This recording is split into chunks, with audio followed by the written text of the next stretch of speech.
Wala mang formal na ipinapile na impeachment complaint laban kay Vice President Sara Duterte, pero hindi po namamatay ang issue. Katunayan, parang lumalakas pa.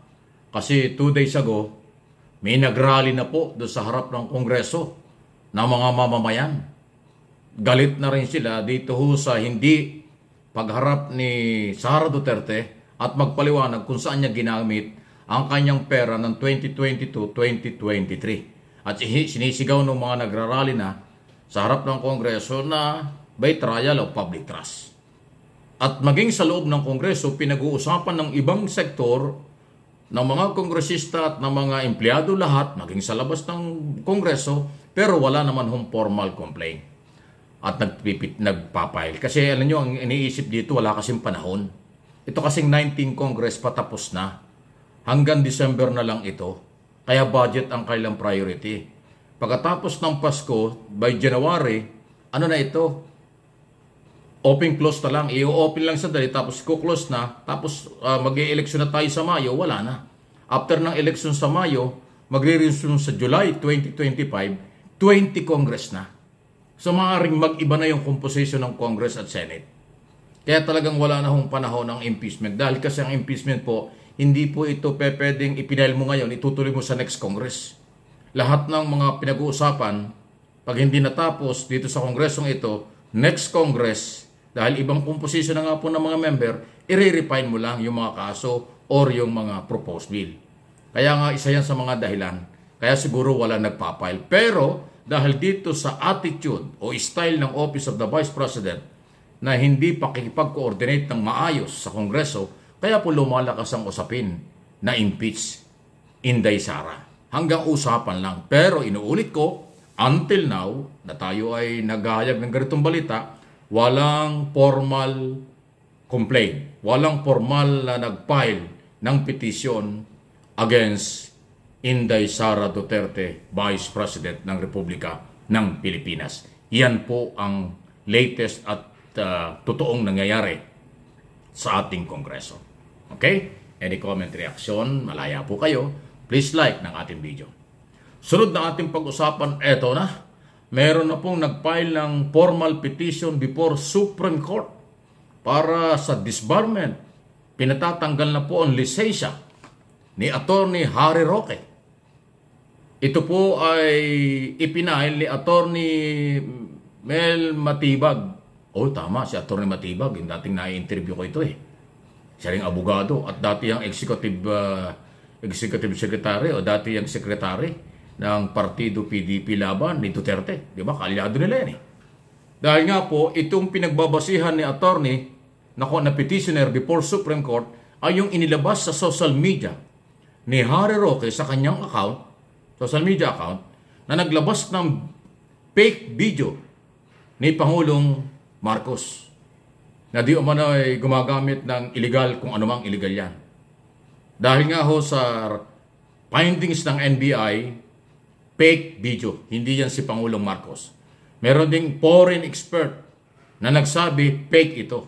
At dahil dyan, si Atty. Matibag ay napilitang mag-file ng petition for disbarment kay Atty. Harry Roque. Dahil lahat ng officer of the court, ang mga abogado, bago ka magsabi o mag-post ng anumang mga issue, dapat lehitimo, dapat hindi fake news, dapat hindi pag hindi ka sigurado, huwag mong gawin. Pero sinabi niya na si Bongbong Marcos, President Marcos, di umano yung nasa video. Ay dahil sa pag-aaral niya, puro fake pala. Hindi pala si Pangulong Marcos yan. So isa yan sa ground. Abangan natin. Dahil formal petition ito, pabayan natin sa Korte Suprema kung ano ang gagawin. Naku, ang daming problema. Pag na-disbar, natanggal ang lisensya ni Harry Roque, patay kang bata ka. Yung mga hawak niya kaso, mawawala yan. Di ba nagpapakilala siyang international lawyer at abogado yan ni Duterte? Isipin mo, abogado ni Duterte, tapos ang petitioner ay dati ring tauhan. Excuse me po. Ni Duterte.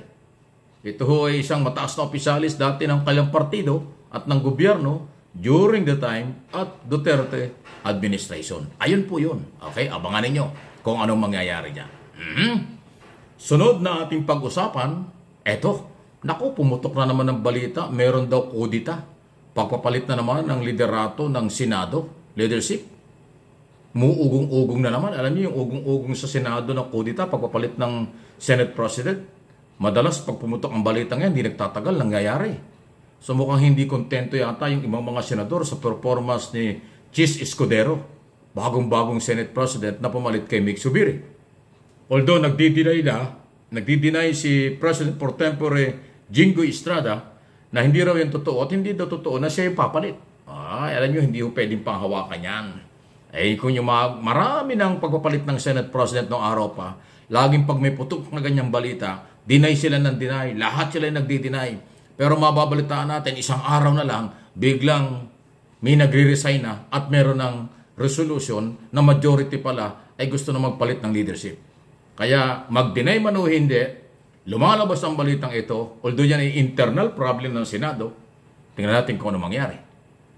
Alam niyo, kahit na internal problem yan, ay yung pong Senate President, number 3 sa pinakamataas na posisyon sa pamahalaan. Number 1, Presidente. Number 2, Vice President. Number 3 ay Senate President. Number 4, House Speaker. Number 5, ang Chief Justice. Yan po yung ranking, top 5. Kung yan kung magkakaroon ng pagpapalit, mayroon ding epekto yan sa mga agenda, mga priority bills. Kasi importante po ang Senate President, at least mayroong access o malapit sa Malacanang para yung proposed bill ng Malacanang o anumang kailangan niya sa Malacanang, mabilis ang coordination. Yun po yung mahalaga doon.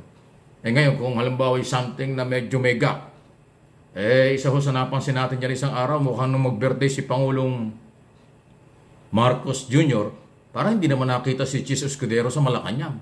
Ang nakita doon, sina Alan Peter Cayetano, si Gatchalian, at saka si Mick Zubiri, yung dating Senate President. Oo nga, no? Bakit wala yung Senate President to? Ayan, nagkakadugtong-dugtong po.